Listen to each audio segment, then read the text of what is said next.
Hello and welcome to the Ice Guys. This is the show that takes you into the world of the National Hockey League. Every game, every day, from a betting perspective. With pro sports handicappers, Ian Cameron, Alex B. Smith, and various guests from the world of hockey and sports betting. And now, here's your host, Ian Cameron.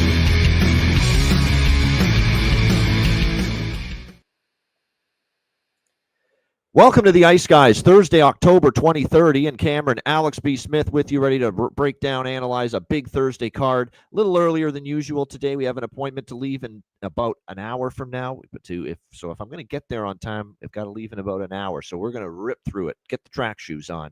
This will be a quick show. I'm only going to say something very brief about last night, and that credit to Colton Ellis. Shout out to him for his big win for Buffalo in his NHL debut. I thought he played very well. Credit to him. Nice performance for him against Detroit last night. Minnesota, you suck. Thanks for nothing. Terrible performance. Losing to New Jersey, even in a good spot for them last night. Devils red hot. Run continues. And then, of course, we saw Montreal-Calgary last night. Montreal finds a way, and I stuck with Montreal, best bet winner. And it was more so that I just didn't trust Calgary to score the goals and get their offense going. And sure enough, Dobish was great. I thought Wolf was great, but he can't score goals for Calgary. And they end up losing. What a beautiful winner, too. Demidov setting up Matheson for the game winner in overtime, and a nice 2-1 win there for Montreal last night. So best bet winner. Another bargain bin winner for yours truly with last night with Emmett Finney for Detroit at plus 410. Back-to-back nights with a bargain bin. So we're heating up, baby, after the slow start. Alex, anything from last night you want to mention?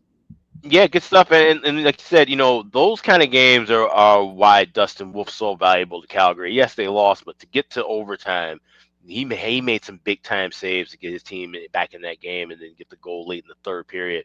He's going to keep them afloat more times than not. And like I said, there's opportunities live to back Calgary at times when he's rolling hot, and maybe that you see that team start to get some life after he makes a few saves. That's the way to look for Calgary right now. Of course, we took the shot with them, hopefully to get the goal in the first period. What about Zach Bolduc? 3 times now in his career where he has the first goal against Calgary, something I certainly will have noted the next time those two teams play. It's just funny how that happens sometimes. But you'd have to see it to believe it. That's ridiculous. Yeah. That's uncanny. Yeah. 2 different teams in 3 different times. So, there's some guys who, we always say that, we look for that in bargain bin. Sometimes a guy feels it against a certain team, a certain goalie, or here's a guy who feels it against a certain team and to start off the game as well. So those are the notes you definitely want to make and look for in the future.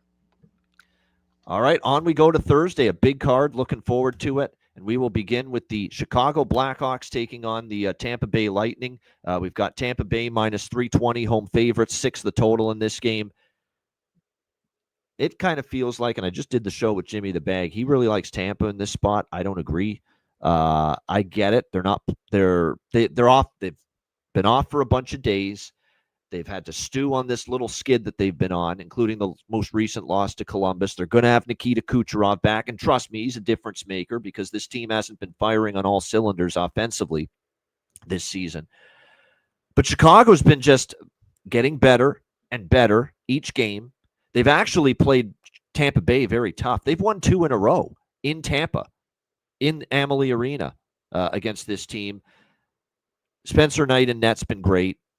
Vasilevsky has been so-so. Let's be honest. He's been so-so, to begin this season. And then this is the clincher for me, and I don't do many puck lines. Tampa Bay has not won a game by more than... They've had 1 win this season. It was by 1 goal against Boston, and Boston's not that great. Chicago has not lost a game by more than 1 goal this year. They've either won or every loss has been just a 1-goal margin of defeat for the Chicago Blackhawks. So I'm on Chicago plus 1.5. Not a bet I make usually, but I am making it tonight. I think it's worth it.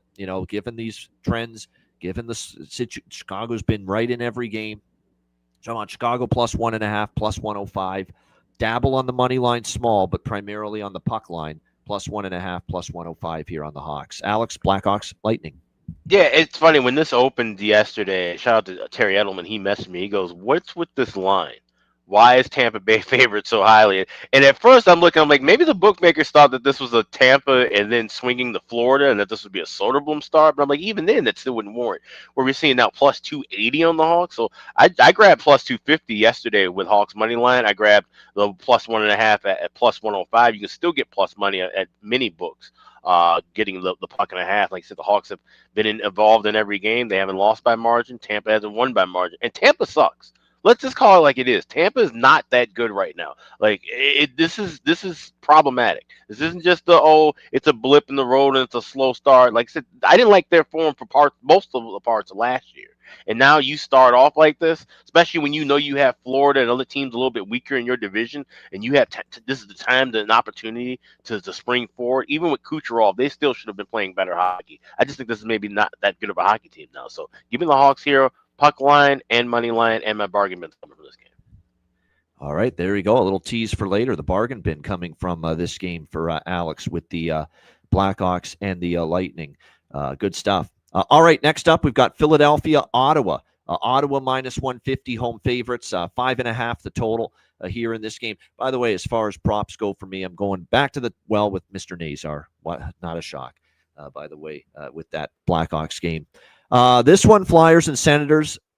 This is like the Chicago-Tampa Bay game where, Ottawa's playing poorly, and they're not going to lose every game moving forward, every game remaining, but you really want to lay minus 150 with Ottawa? Personally, I don't. They're not playing great.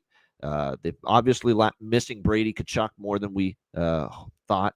The offense has been up and down. More importantly, the defense hasn't been great. The penalty kill hasn't been great. The goaltending hasn't been great. Linus Ullmark continues to struggle through the early part of this season.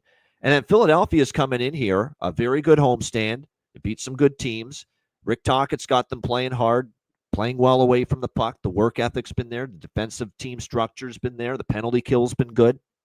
The goaltending's been good. Dan Vladar is going to start in net tonight for Philly.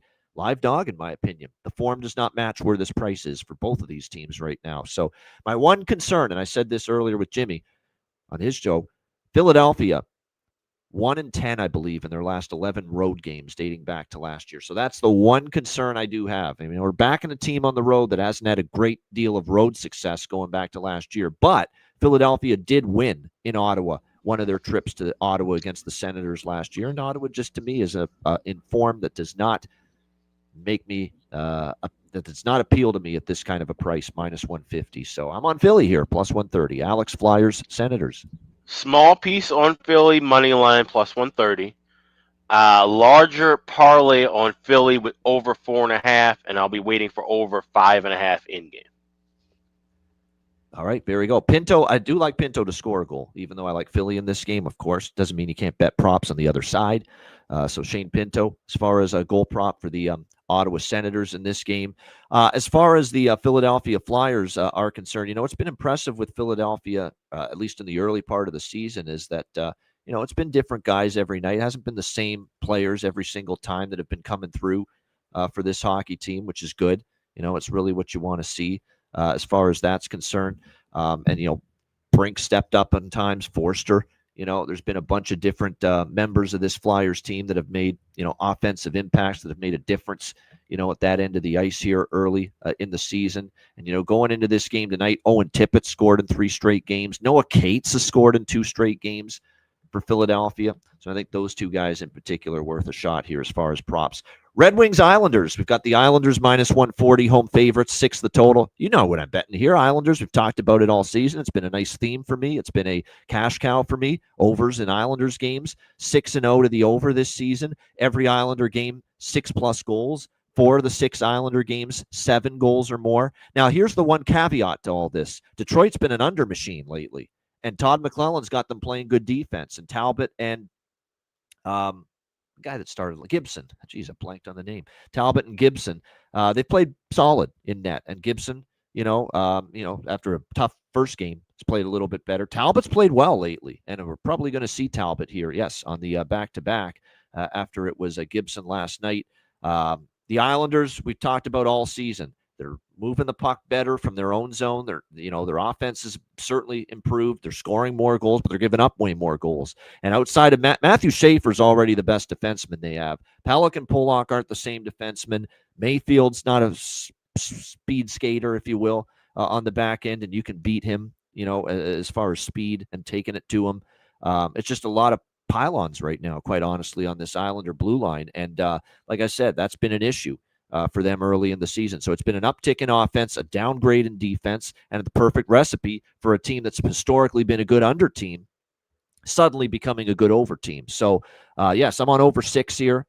Smaller bet on the first period over, but more so on the full game here with the over 6 between the Red Wings and the Islanders. Nothing on the side.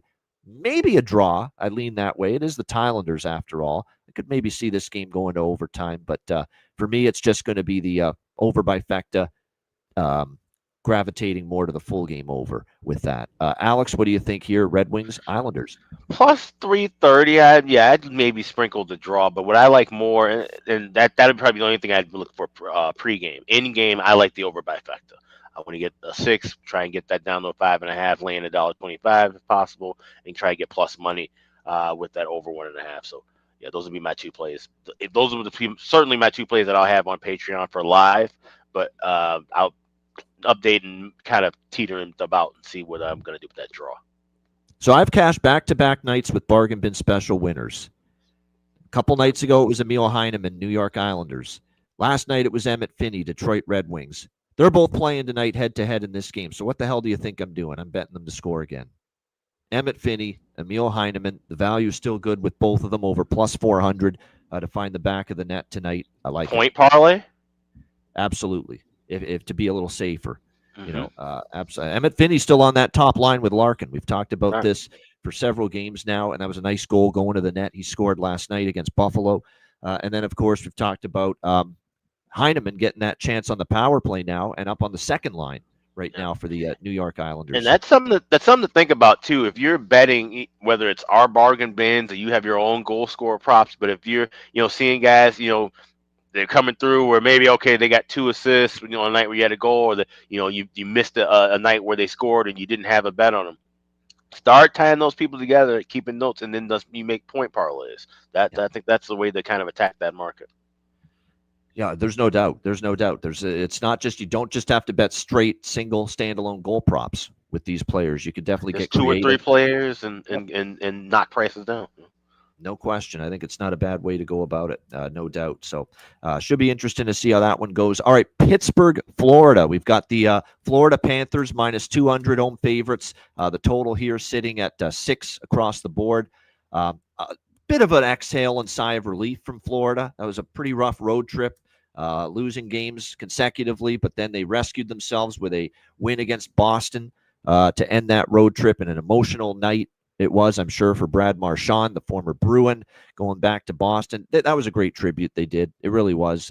That was really, really awesome. And you saw him get choked up, and they were showing his family there and all the big goals he scored in the black and gold and that big B on the chest with that Bruin logo. So no wonder he got a little, emotional and teary-eyed in that game. That being said, the boo-boo face that was captured on social media, that's the next big meme.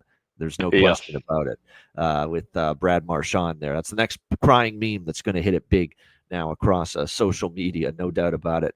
I think Florida has a chance to build on that tonight, but I don't want to lay this price minus 200. Pittsburgh, look, they've certainly exceeded early season expectations. They have done this before where we all think Pittsburgh's going to be just a piece of garbage coming into the year, and then early in the season they exceed expectations. They're 5-2. To begin the year. A win against Vancouver, their 3rd win in a row after beating San Jose and LA to end the road trip out west. Their only losses were to the Ducks and the Rangers. Dan Muse has this team competing every night. It's not always pretty, but it's been effective so far.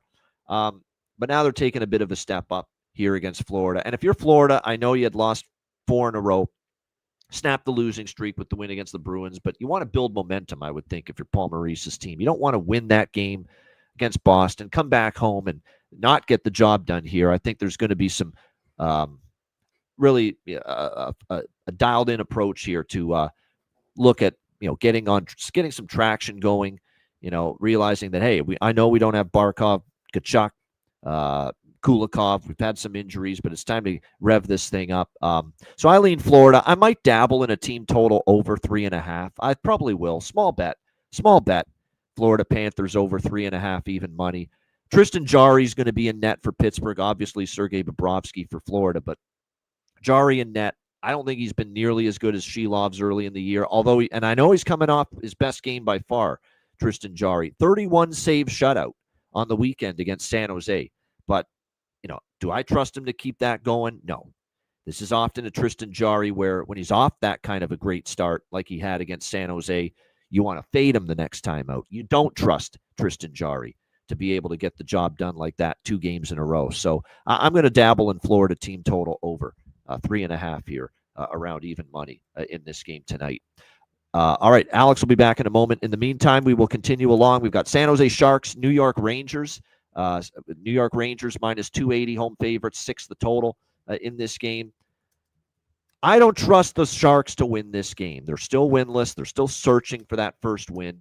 But there's no chance in hell at minus 280 I'm interested in the blue shirts, the New York Rangers, with their lack of ability to score goals. Yay, we finally scored a goal the other night on home ice against Minnesota. Well, big freaking deal. You still lost the game 3-1 to the Minnesota Wild. So what are you going to do? A parade that you finally scored a goal on home ice? But like I said, offensive woes, offensive struggles are continuing right now for the Rangers. What I saw from San Jose, though, Alex, against the Islanders is I saw them coming out flying against the New York Islanders.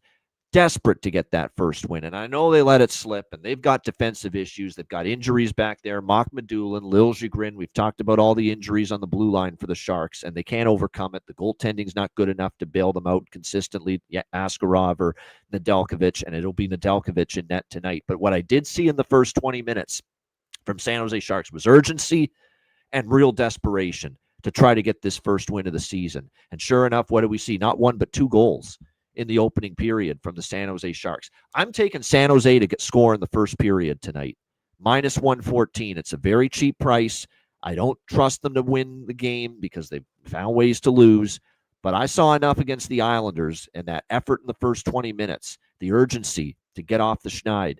If they bring that here against the Rangers, I could see them getting on the board in the first 20 minutes of this game, even against the mighty Igor Shesterkin. So San Jose goal first period, minus 114. That's my one bet here. Alex, what do you think? Sharks, Rangers. Yeah, I like goals early. So I'm looking at that first period over 1.5, minus 135. So anything higher than that, you can obviously wait in game, minute or 2 in. I like both teams to score in the first period, plus 164. Now you're looking at Sharks to get a goal in the first. You can get first goal at first period, plus 180 at BetMGM. So I might take a little stab with that. So, yeah, definitely liking goals early. Like I said, Rangers definitely need to get their pace and momentum going early, of course, on offense. And the Sharks might be the team to do that against. Like you said, San Jose giving some good effort early in games as well. So this should be a fun one early.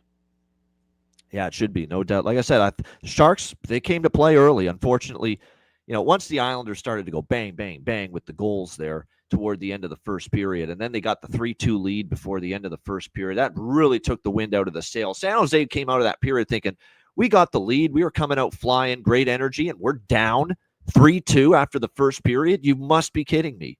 And it really impacted them. That really took the wind out of their sails, that giving up that 3-2 goal late in the first period against the Islanders the other night. But I do like them to get on the board here in the opening 20 minutes. And like I said, it's a great price. It's only minus 114 for San Jose goal in the first period, which I think, like I said, definitely is worth a look here in this game tonight.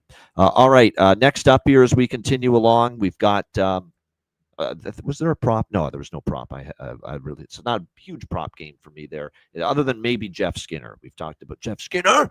Talked about how he's gone up the lineup for the Sharks of late. Maybe look in his direction here tonight. All right, Anaheim and Boston. We've got Boston minus 115, slight home favorites in this game. The total sitting at, it was 6, and it's gone up to 6.5 in most spots, and there's a pretty easy to identify reason for that. The goaltending matchup. That's the reason for it.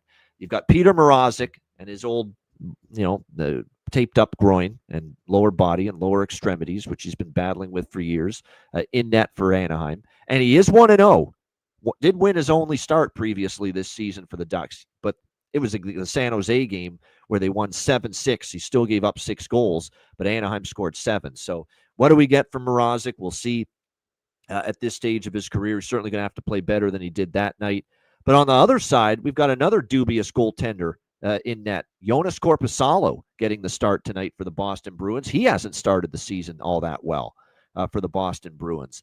So there's questionable goaltending both sides, which means to me it's a wash. I don't trust either guy, but I like Anaheim's offense more. I like the spot more for Anaheim. I like the price for Anaheim. And I think this spot is a tough one for Boston, and I'll explain why. That was an emotional night. You got your old Bruin, Brad Marchand, your former captain, coming into the building, making his return. You battled your guts out. You fell behind early against Florida, but you tied it up in the third. And then to lose the game in the final minute in such cruel and bizarre fashion with that crazy ricochet puck that ended up going past Swayman, and you lose the game to Florida in that fashion, and don't you think you're at least going to get a point going to overtime, and then you lose the game in the final minute on a goal like that? That sucks. And that's a tough loss to maybe get over. I could see maybe a mini little hangover spot this being for the Boston Bruins coming off that real tough loss to the Florida Panthers the other night. That's a gut-wrenching way to lose that game on a goal like that in the final minute. Not to mention Anaheim's owned this team recently. 3 straight head-to-head wins for the Ducks over the Bruins, including each of their last 2 trips to TD Garden against Boston. Anaheim has beaten this team. And now this is probably the best Anaheim team of the bunch, and maybe the worst Boston team of the bunch. So I still like Anaheim, even with Mrazek, minus 105. I've split it with team total, over 3, minus 115 with Anaheim. So Anaheim team total over 3, minus 115. Anaheim money line, minus 105. And obviously we have to bet the over by Fecta here with these 2 goalies, and I have. Alex, what do you think here? Anaheim, Boston. Yeah, I like that Anaheim team total a little bit more than the money line. Like this has been kind of a tight back and forth series, and so I grabbed that 3, like I said, minus 115 in MGM. I also think this could be, like I said, it's been a tight series. We've seen overtimes in 3 of the last 5 meetings. I like the draw here. I grabbed Troy Terry to get the overtime winner at 80-1. But this is one where, I'll be looking kind of for stuff things live. I think this could be back and forth where you bet on one spot, to score, then fade and go the other team next to score. So I'll be looking for that zigzag pattern maybe. Like I said, Boston, has been showing some spirit at home, but Anaheim, like I said, playing well defensively. Can that hold up with Mrazek? Because Mrazek's numbers against Boston aren't as good as they were against, say, Nashville, where I didn't mind backing Anaheim in that spot here. If I like Anaheim, I'd be leaning more toward team total than money line because this could be close. Yeah, 3 goal props for Anaheim. Cutter Gauthier, Leo Carlson. They both scored in the last game. And I admit my timing's been off on this kid. Every time I've bet a goal prop, I think he's not scored. And every time I haven't bet him to score, he has scored. Hopefully we get the timing right tonight with our guy Beckett Seneca here for the Anaheim Ducks. We're going to take a shot once again with him, plus 310. I like Zacha and Geekie on the Boston side. I think both of those guys could have a chance to find the back of the net. Zacha finally got off the schneid, got a goal against Florida, plus 330 to find the back of the net tonight. So I think there's some decent value there with Zacha coming into this game tonight. All right, Vancouver and Nashville.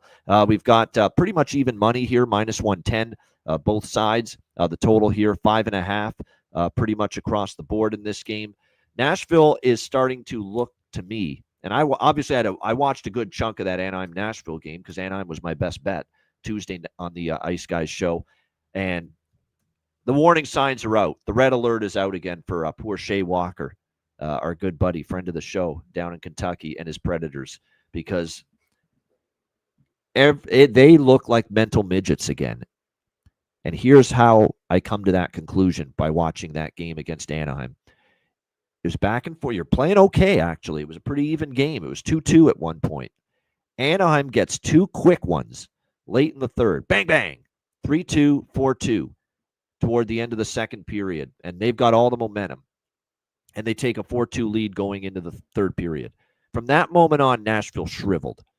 What I want to see from a team at home when they're already on a losing streak, when they're down 4-2 going into the third, I want to see pushback.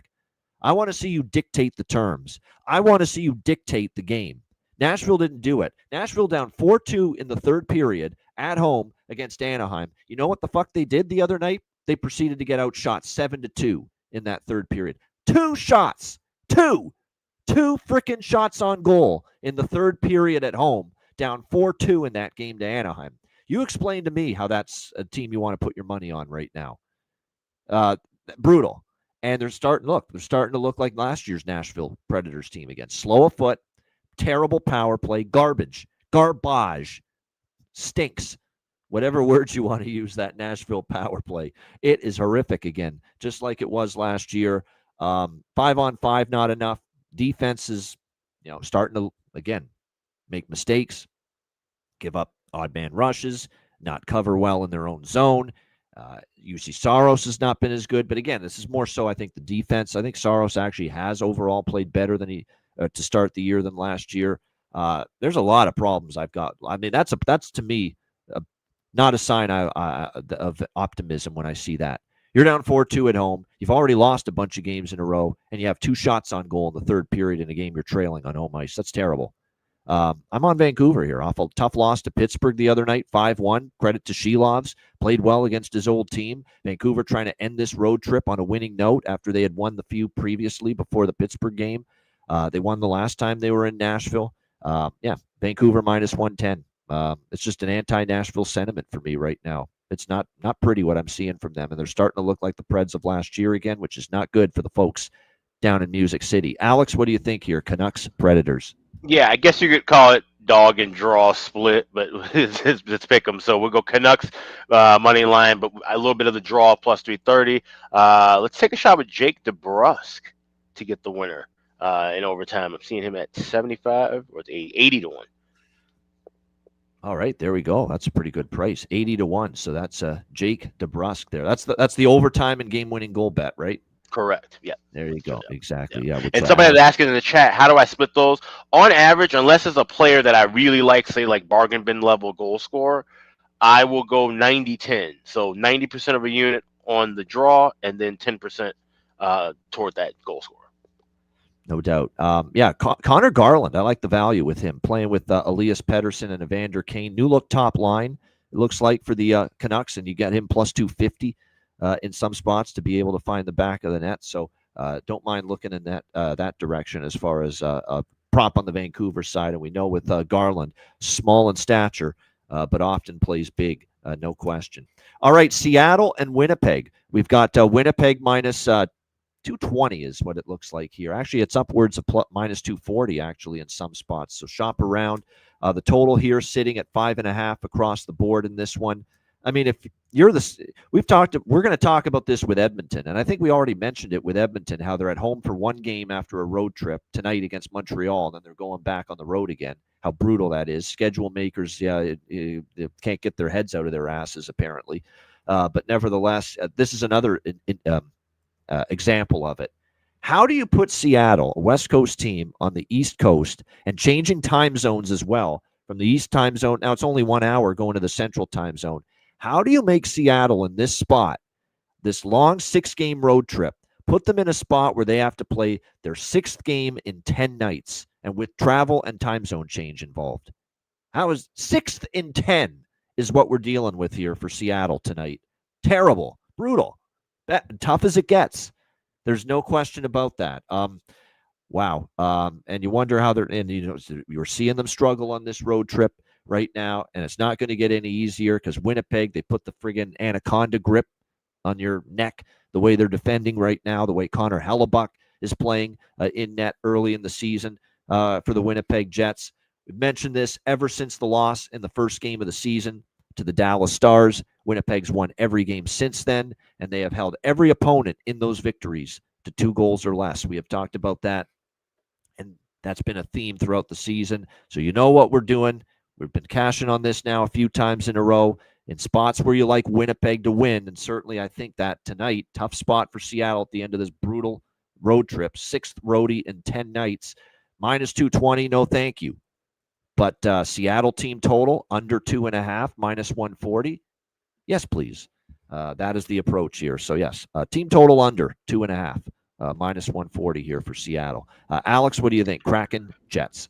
Now, this is going to be smaller than usual, but I do like Jets money line parlayed with the under 6.5 at plus 130.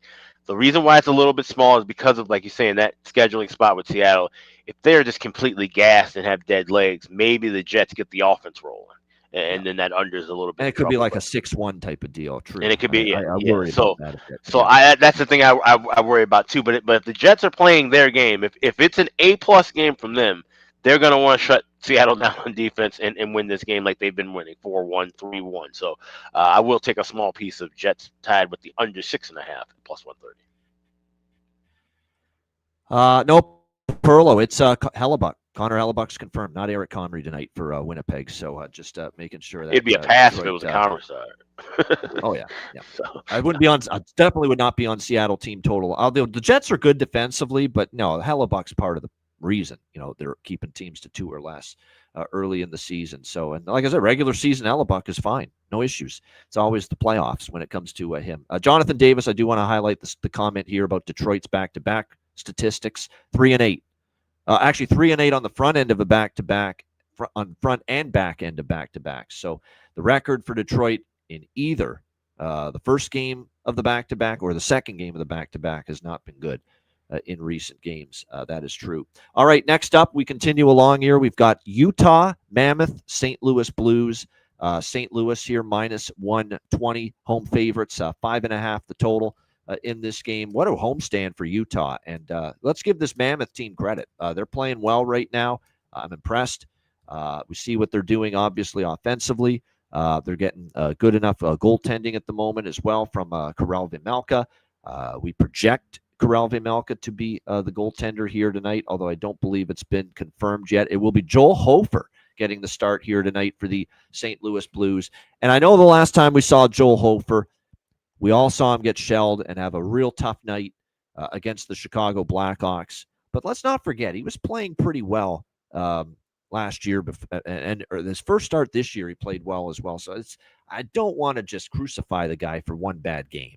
It was a horrible game. He was not sharp. The whole team was not sharp. There's a chance he's better here tonight in this game. And I'm impressed with Utah. And normally, I don't like going against the streaking team. When a team's on a win streak, I don't like to fade them. I like to either bet on them or pass. There are a couple things that do concern me here tonight for the Utah Mammoth. It was a 4-game homestand, but you have to admit, other than the win against Colorado, which was a great win in overtime, the other wins were San Jose, Calgary, Boston. Not exactly an impressive trio on that homestand before beating Colorado. Meanwhile, you have St. Louis coming off, and don't be fooled by the fact it was only a 2-1 loss to L.A. at home in overtime. Jim Montgomery was not impressed, and he's frustrated with the lack of consistency. That's why St. Louis is 3-3. He had a great quote after that game saying, "We're going to have to work all together. We're going to have to get this changed as far as the ups and downs.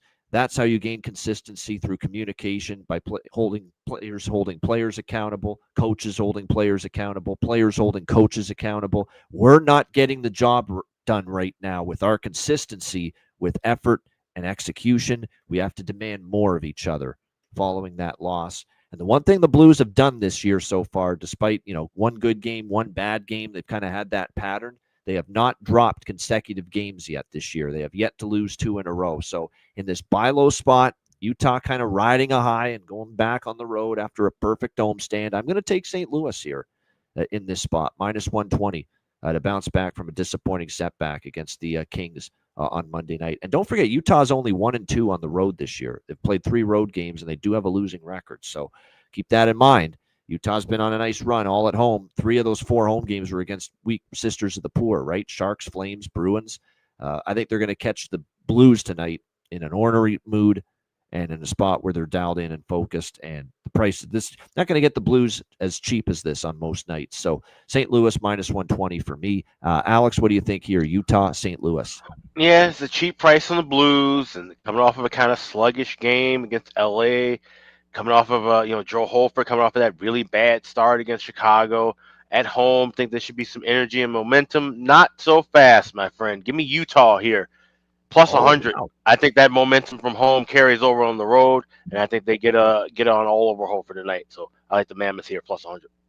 All right, Utah plus 100. Rare head-to-head on the show for Alex and I here. I like the over a little bit, too. I'm going to dabble in over 5.5. I think the Blues know, hey, one goal's not going to win us a hockey game. So I could see them maybe getting their offense going a bit more. And it is Hofer coming off, a game where he gave up 8. So while he's going to want to play better, I think he will play better. I don't think he's going to shut out Utah either. And Utah's, been able to find the back of the net. So 5.5, I'm going to get in on the over a little bit. Not a big bet, but I'm going to add that to the card with Hofer confirmed for the St. Louis Blues tonight. All right. As far as props, there are a couple. Obviously, look, for Utah, the obvious candidates are Gunther's been amazing. Cooley, any of those guys worth a shot here. By the way, Jack McBain day to day, so keep an eye on that. He may not go tonight. There are some lineup changes here for Jimmy Montgomery. Kyrou, Thomas, and Buchnevich, which has been a top line before for him and a good one. That's now your new look top line. Jimmy Snuggerud's kind of hit a wall the last couple games, hasn't played well. Montgomery demoting him to the third line with Suter and Joseph.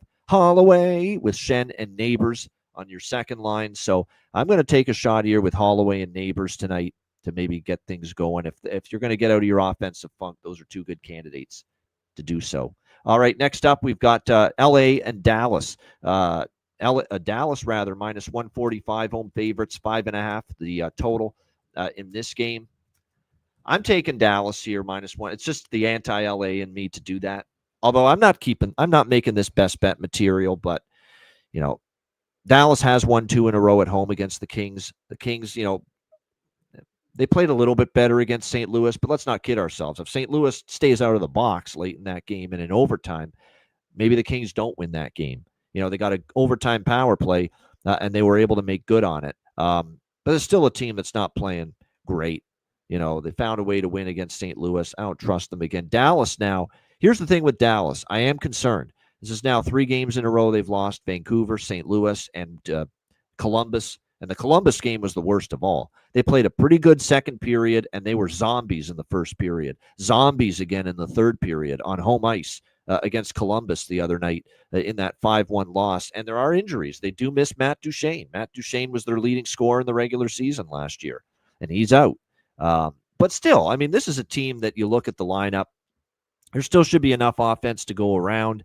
When you look at, Hintz and Rantanen, who've kind of cooled off last couple games, Robertson, Johnston, and Maverick Bourque. With all due respect to Colin Blackwell, hardworking player, great skater. You don't want him to be your only goal scorer like he was the other night against the Columbus Blue Jackets. But like I said, they need more from the top guns, really, Dallas, all of a sudden here these last few games. So, like I said, I'm anti-LA. I'm convinced that if Dallas had not lost 3 in a row, let's rewind this to a week ago, and Dallas was playing LA with Dallas on that great winning run, I'm guarantee you Dallas would be closer to -170 or -180 in this game, not -140, -145. So I will take Dallas here, -145, and maybe split it with team total over 3.5. Alex, King Stars. Well, since the Robinsons are here, I can say fuck this game because we know we're both permanently annoyed with LA, right? Or at least indefinitely annoyed with LA. But I'm even more so annoyed with Dallas. Yeah, in the last couple of games where they should have been just primed in a spot to just blow out their opponent and then lay complete eggs. I want nothing to do with this game. It's a pass. Yeah. You might be making the better decision than me, but like I said, it feels like circle the wagons to me for Dallas. Yeah, it felt like that for Columbus too. Should have been that night too.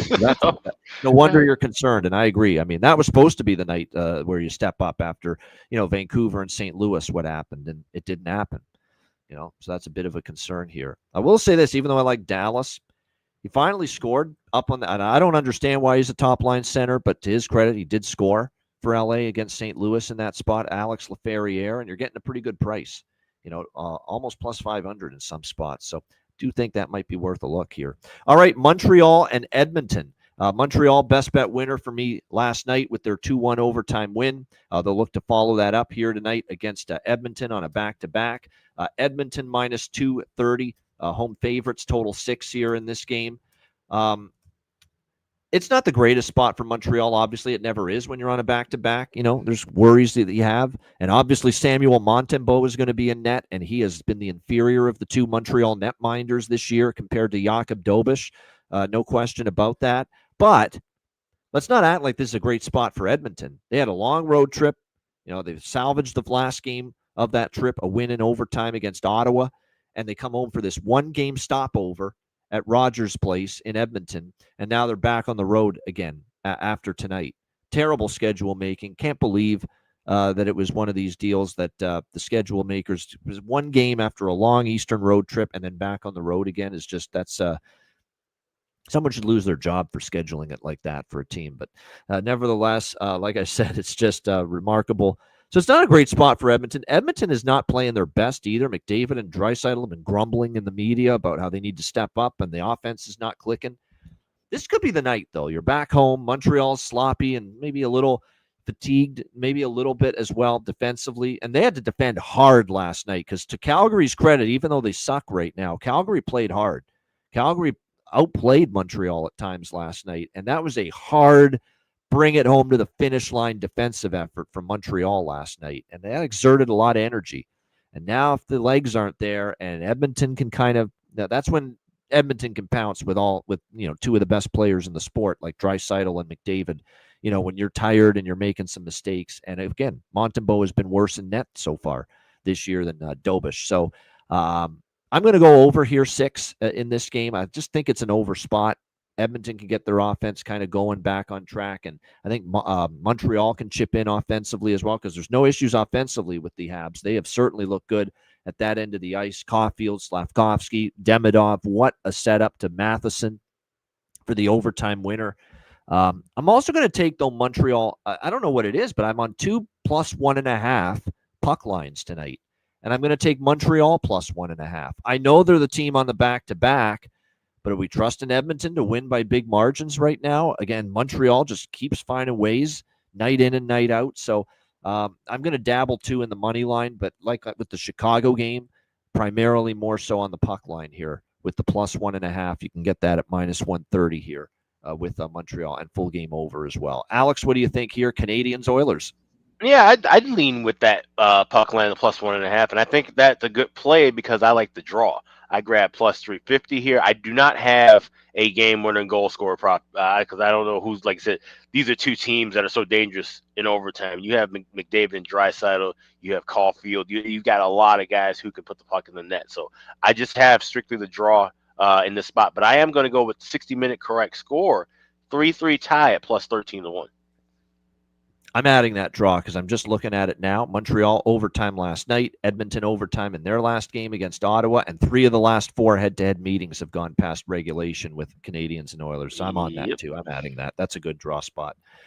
Everything lines up. Current form, history in the series that we've seen a lot of overtimes. So, yeah, I'm on the draw too, Montreal and Edmonton. All right, we wrap it up with maybe the game of the night, Carolina and Colorado. We've got 2 of the best teams in their respective conferences. We've got Colorado -130 home favorites total here, sitting at depending on the book 5.5, 6. So shop around as far as the total here in this Carolina Colorado game. I'm going to go with over by Fecta in this game, Hurricanes and Avalanche, more so to the full game over in this one because 4 meetings in a row, Canes versus Avalanche, both in Carolina and both in Colorado the last 2 years, and they've all gone over the total in the full game. 4-0 to the over full game the last 4 meetings, 3-1 to the first period over. There was one of the 2 games in Colorado the last 2 years between these teams stayed under in the first period. But 3 of the last 4 meetings, first period overs hit. Each of the last 4 meetings, the full game over has hit between the Hurricanes and the Avs. And I've said this all along about the absence of Slavin. And Gostisbehere may not suit up tonight either again for Carolina. But without Slavin, you're finally going to see the defense start to erode a little bit when you play better teams. We saw it against Vegas, right? They gave up 4 goals. They gave up the 2 goals in the first period of that game against the Golden Knights. This is when you start to say, wow, I guess we do kind of miss that guy who blocks a million shots, who's your best penalty killer by far, who plays in all pertinent situations and all critical situations. during a hockey game. This is really where you miss him. And we saw that against Vegas with Carolina losing their first game of the season to the Golden Knights. That's the time where you recognize it. You realize it. Oh, man, wish we had Jacob Slavin on that blue line here tonight. And that's no disrespect to Miller and Walker and Chatfield and Nikishin, Riley, the rest of them.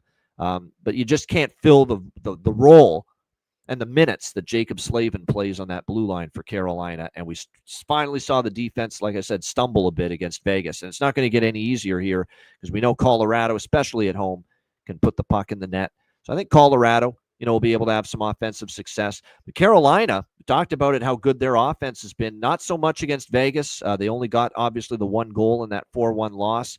But even with that loss to Vegas, this is still a team that's third in the league right now, or tied for second, rather, in scoring with New Jersey, 4 goals per game. And I could see them bouncing back offensively. Carolina's normally been a team under Brind'Amour where when they've slowed down one game, they bounce back the next. I also want to mention, too, with this Carolina-Colorado game that Scott Wedgwood confirmed in net. No confirmation yet, but projections are Freddie Anderson for Carolina. Here's the thing about Wedgwood. We've marveled about how well he's played, and he has. He's given Colorado yeoman's work in between the pipes with Mackenzie Blackwood's sideline for Jared Bednar's crew. No question.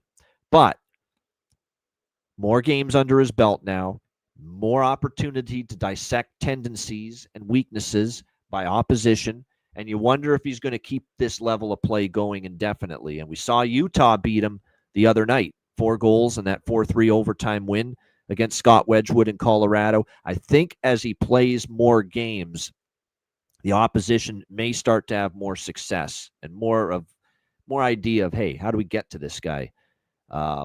Maybe he's going to keep playing well, but like I said, just a theory of mine that the more times, other teams see him play, they're going to have a better idea of maybe how to beat him. So bottom line is nothing on the side here for me, but I like goals early and often. So over by Fecta here for me, Carolina, Colorado. Again, 4 straight full game overs, and 3 of the last 4 first period overs have hit head-to-head with Canes versus Avs. Alex, what do you think here? Carolina, Colorado.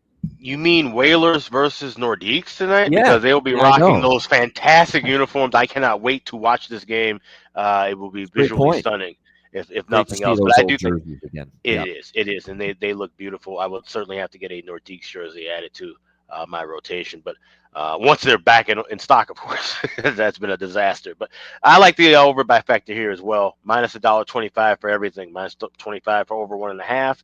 Minus 125 for over 5.5. And I'm not waiting around for plus prices. I want to get these early. I think we can see the fireworks early in this game. Yeah, that's going to be a good 9 o'clock slate tonight in the NHL. The late slate. Well, there's no real late games. The latest games are those 9 Eastern, 8 Central games. But LA Dallas, solid game. Montreal Edmonton, pretty interesting game. And it goes without saying, Carolina Colorado, really interesting game, really good game. So, and there's a reason to watch right there. The Nordique jerseys and the Whalers jerseys, iconic jerseys, no doubt. Yeah, Nate just moving to the country, gonna meet me, Marty. Nate just, wouldn't talk anyone out of that. Obviously, he's facing his old team, be amped up to face his former mates, no doubt. I think he's done it already, though, but nevertheless, and he scored in back-to-back games for the Avalanche. Aho Drury, too, former Hurricane. If you buy into I'm going to buy in tonight. Jack Drury, former Hurricane. He was involved in that deal. Plus 1,000, 10-1 for Jack Drury to find the back of the net here tonight for the Colorado Avalanche here against his old team. So, like I said, I think that's probably worth a shot here as well. In this game. Let's see. It looks like he's going to be on the third line, which he often is. So, yeah, I'm going to dabble in that. We've got Connor Brown. We've had a couple of these so far this year where it's worked out, but plus 1,000. Jack Drury, well, worth the sprinkle, because it seems like in these spots it's crazy how often, the former player can strike and find the back of the net. All right, great stuff. Shout out to everyone in the chat. How about that? That's what you call a blistering pace to the Thursday edition of the Ice Guys show. 50 minutes through all those games, and it had to be that way because we got to basically get the hell on out of here in about 5 minutes. So appreciate it very much. Hit the like button if you haven't done so already, and check out wizardsportspicks.com. I'm excited to promote wizardsportspicks.com today because I went 5-0 with the premium picks last night. So a great Wednesday night. We had the what do we have? We had as far as the NHL, we had Montreal. That was the only NHL one, but we had 3-0 sweep in NBA. Raptors, Sixers, Celtics over. Suns, Kings over, and then we had the winner in college football with Delaware, Middle Tennessee over. So it was a great night as far as picks there. 5-0 premium sweep. WizardSportsPicks.com. We got a 6-pack across all sports tonight. Check it out. Check out me, Alex, Matt Robinson, all the great handicappers at WizardSportsPicks.com, and check out Patreon.com/Ice Guys. Just $10 per month. Again, goalie charts, totals charts, bonus content, players suite shows, exclusive live betcast later this year, and of course the daily betting card every single day. Sides, totals, player props posted each and every day on the Patreon page. The reception's been great. Keep on signing up. Keep on subscribing. If you haven't tried Patreon already, it's well worth it. We're going to have our first exclusive live betcast in November for our Patreon members, the daily card each and every day. So make sure you check it out. Just $10 per month. Patreon.com/Ice Guys. Also, check out the Ice Guys store, iceguys.myspreadshop.com. You've got 4 days left to save 25% off of orders that are $70 or more. So if you're looking at getting a cap, a hoodie, a T-shirt, maybe adding a mug in there, maybe adding a little stuffed doll for a family member, whatever it is, over $70, you can save 25%. Click on the redeem button at the homepage, add all your items to your cart, and that 25% will be taken at checkout as the order is $70 or more for the next 4 days. That's over at the Ice Guys store, iceguys.myspreadshop.com.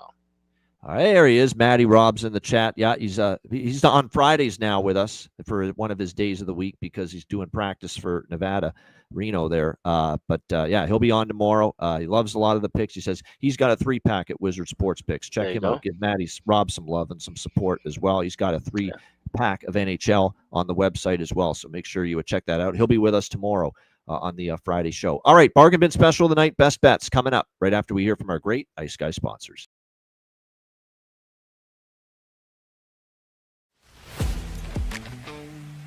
Wizard Sports Picks, featuring the finest handicappers in the universe. Sharp insights, trusted picks, and relentless results. We strive to help you become consistent winners. This is Wizard Sports Picks.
Where the kings and queens shop.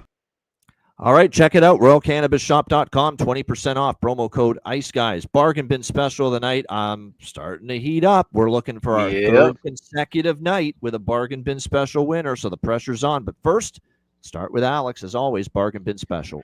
Yeah, I need the cash one this week. So let's go to Tampa Bay and Chicago. Guy who's been heating up himself, moving up to the top line, Lukas Reichel. Plus 600 anytime goal scorer for the Chicago Blackhawks. I think Hawks going to have a good game tonight against those Bolts. So Lukas Reichel, anytime goal scorer. That is my bargain bin special.